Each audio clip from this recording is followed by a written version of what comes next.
I'm here at the Hilbert Circle Theater, home of the Indianapolis Symphony Orchestra. This is the greatest place to see the science of sound come together to make some really sweet music. Let's go check it out. Well, we've been learning about sound and the science of sound, but today we're going to take it one step further. We're going to learn how sound can be turned into music. And there's no better place than to come right here and meet my friend Bram, who's going to show me one of my favorite types of sounds, and that's percussion. Now I see you have a hammer here. Yes, I do, Rick. Great to see you today. This is called the chime hammer or chime mallet, and it's used like this instrument I have here, which are also called chimes. Now wait a minute. You make music with a hammer. I do. That's pretty cool. And it's a percussion instrument, so that means that you have to hit it or it sends a wave? Yeah, in order to produce a sound on these instruments, you have to hit them or strike them to And produce. when you do that, we will get some vibrations of some sort? Yeah. You want to hear it? I do. Let's try this. That's pretty cool. How come you put your hand on those when you hit one? Okay, very good. Well, in order to produce a sound, we strike the chime, and in order to stop the chime from vibrating, we muffle it with our hand like that. And so that vibration that we hear is coming from that, and you can slow it down by stopping the vibration. Yeah, I can slow it down slower than, in other words, I can stop it quickly, and I can also stop it slowly. I do happen to have on this hammer, if you want to hear some different sounds, there are two sides. One side is made of leather, and the other side is a harder plastic side. So you can see if you play this with the hard plastic. Sounded sharp. Yeah. And then if you want a nicer, softer, more gentle sound. Oh, okay. So right in a row, just so you really hear them right in a row. I noticed that they look the same, but they're different lengths. And so Yes. what does the length have to do with the sound you're making? Well, that's pretty important because in general, in music, the larger an instrument is, the lower the pitch. Okay, let me get this straight. So the larger the instrument, the lower, and so a smaller one would have a higher sound to it. If I make a prediction, this one should have a lower sound because it's Exactly. longer. Yep, Okay, here it goes. let's test it because we like to test things. Absolutely.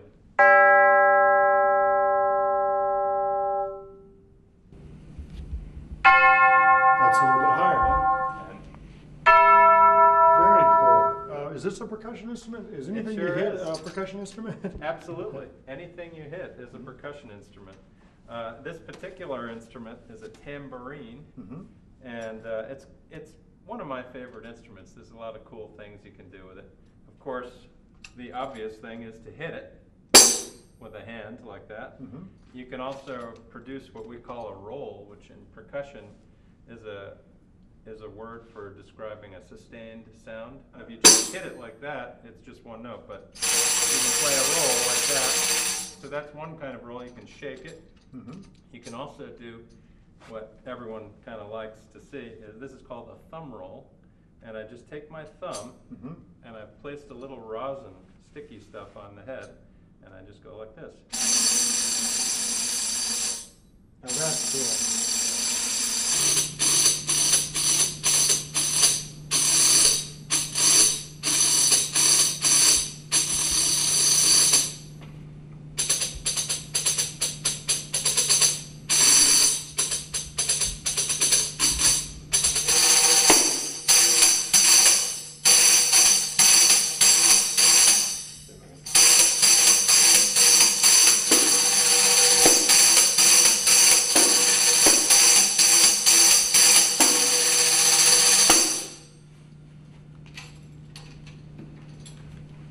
Well, this is awesome. Thanks for sharing this with us. Thank you very much. These Great are to be here. cool instruments here. They make a lot of noise. They do, yeah. But it all has the same kind of science in the sound of vibration. You just said you get to bang yours a little bit more. Our next instrument, you don't hit it. In fact, you vibrate air. And I'm here with Rick, who's going to teach me a little bit about vibrating air. Rick, nice to meet you. Nice to meet you. And this looks a little bit different. I wouldn't want to hit this. Tell me what you have here. Oh no, I wouldn't want to hit it either. This is a French horn. a French horn. Yes. It's a pretty long horn. I imagine that has something to do with the sound that comes out of this horn. It does indeed. The French horn sound is made, again, with vibrations, a lot the same way percussion makes sound. But we don't vibrate the instrument by hitting it. We vibrate it with the air column that goes inside of it and all the way through its entire length. And that, if we unstretch that, is probably several meters long, I imagine. Oh yeah, a French horn's very long, and we actually, if you look at it, there's actually 2 layers of tubing in here. It's actually 2 horns in one, so I have 2 different pitched horns that I can control the length of the instrument by using these buttons, whether I add or subtract tubing. And that controls the pitch going up or down. But again, it's all about vibration of air. I can show you a little if you want to Sure. see how that happens. It all starts, if I just blow air through it, all you get is air. There's no sound whatsoever. I haven't vibrated the air. But by putting my lips in the mouthpiece and forming what we call in the music business an embouchure, I buzz and I get. I'm going to make a prediction. This is a real long instrument, so I hope it's going to be a low sound. Doesn't have to be. Doesn't always have to be. Sometimes it's a little deceptive. I can also control the pitch, yes, by how long or short the instrument is, but I also control the vibrations by how tight my lips are to make them vibrate faster or slower. So just with my lips, I can go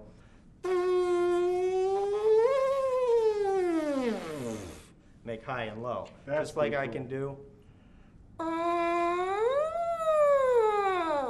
on the mouthpiece, or if I make a steady sound on the instrument, and even without using any buttons, I can make those vibrations go higher and lower.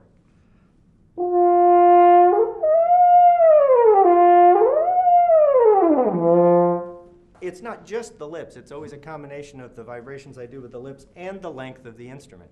You see I have buttons here. Each of these buttons, when I push them, it adds this length of tubing. So you see, by pushing this, the note's going to go 1 note lower when I add that much tubing. I make the instrument longer.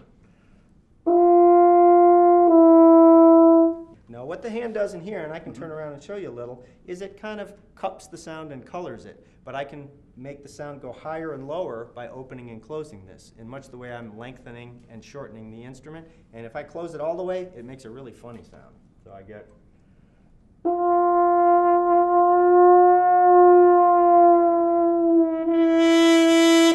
I'd love to hear some. Sure, sure. Well, let me put it all together for you a little. I'll play you a little fanfare or something.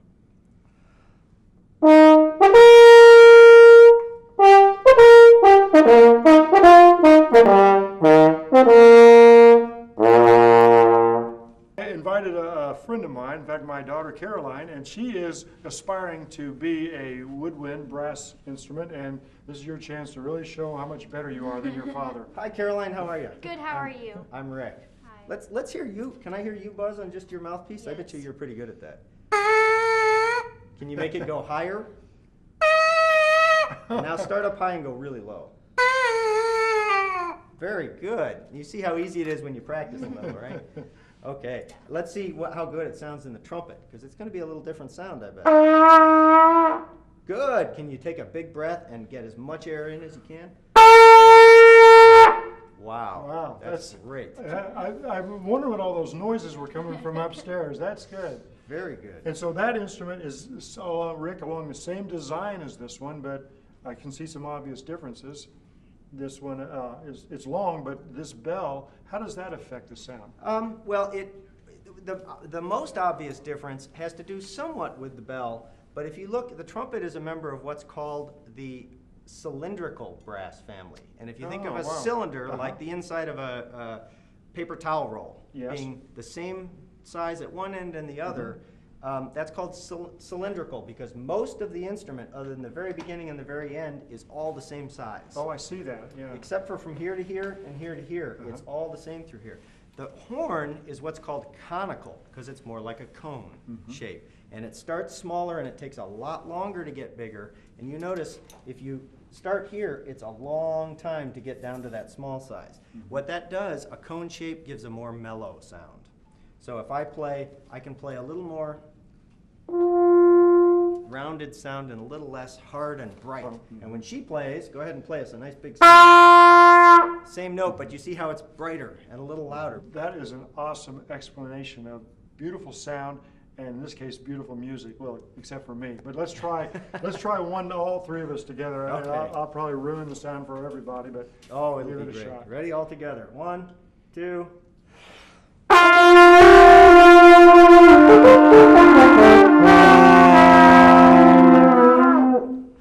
Wow. Good job. Thanks a lot. Good job, Caroline. Thank you. Great job. Well, I had a chance to look at a percussion where it vibrates when you hit it, and a really cool horn that is air vibrating when air passes through it. But there's one more way we make sound and music here, and that's when a string vibrates. And I have one of the best. Sherry, I'm Rick. Nice Hi, to Rick. meet you. Nice to meet you. And this one, I don't think you're going to hit, No. and you're not going to blow through it, No. but it is going to vibrate. Yes, it will. Well, let's see what you have here, because this is very cool.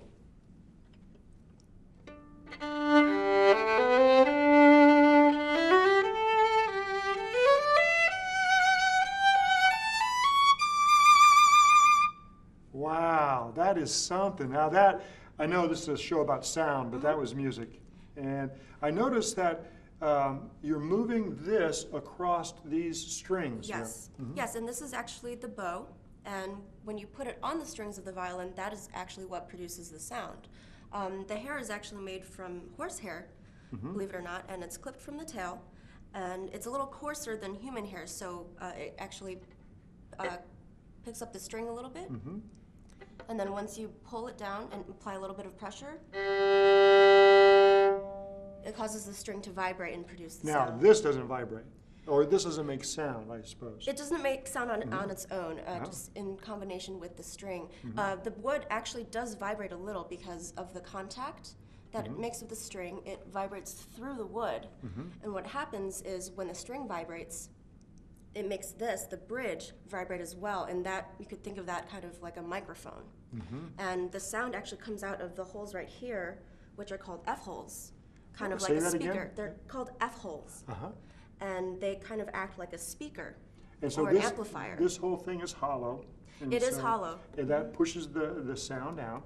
And so the string vibrates, and it goes down through this bridge, Yes, and that's attached to the body that causes the sound to come out. that's right. Now, notice, tell me, are all these strings the same length, or are they the same size? Well, actually, the higher, we were talking a little bit before about how the larger something is, the lower it Yes. sounds. And so the size of the strings, you can see this one, which is the lowest string, the G string, is actually a lot thicker than this one, which is the E string.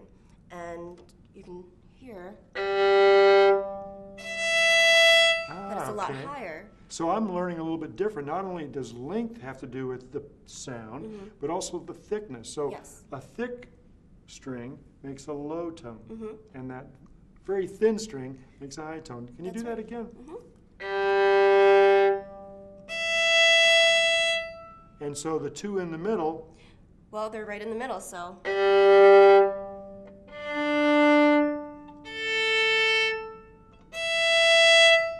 very nice. When you put your finger down on the string, it actually shortens the string, which makes the Okay. makes the pitch go higher. So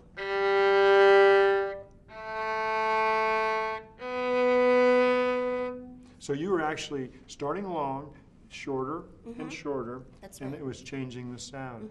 What happens if I put my finger on it while you're doing that? well, let's find out. I don't know, okay?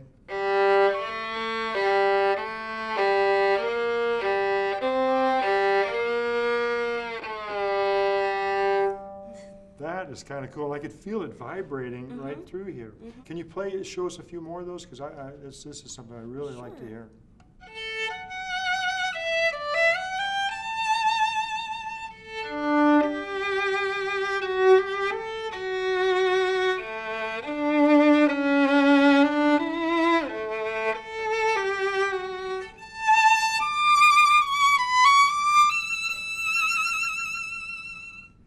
That is wonderful. Now this instrument, I've seen these in bigger versions. Right. Well, the violin is actually the smallest member of the string family. You'll see violins and violas, which are played on the shoulder, but they are a little bit bigger, so they go lower. And you'll also see a cello, which you sit and play, and a double bass where you could sit or stand and play. And every of these instruments, the bigger they get, the lower the sound that they produce. My violin in particular was made in 1734 in Italy. This violin? This one, yeah. 1734? Yes. Wow. Yeah, it's pretty old. It is pretty old. I'm glad you're holding it and not me.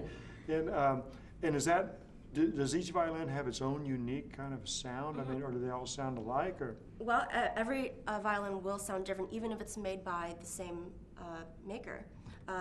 They all have different qualities, whether it's a very rich sound or very loud or very bright. Even just between the strings on a violin, you can hear different qualities.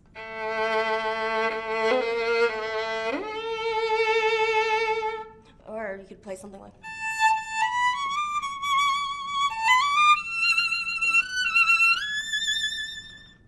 Wow, that's something. I tell you, your whole life have you wanted to be a violinist? I have. I started playing when I was 3. 3? If you can believe it, yes. Also, one thing I wanted to point out, you were talking about mutes on the French horn, and we also have a mute that we play with. And a mute means to change the sound. That's right. And we actually, it's just this small little rubber device here, and we actually put it on the string behind the bridge, and when we want to play with it, we attach it on top of the bridge. And now that's going to change the vibrations, like the French horn, and even like the percussion when he dampened the sound. Right, so it actually prevents, it makes the vibrations less. So you'll hear, without the mute, it sounds like this. And with,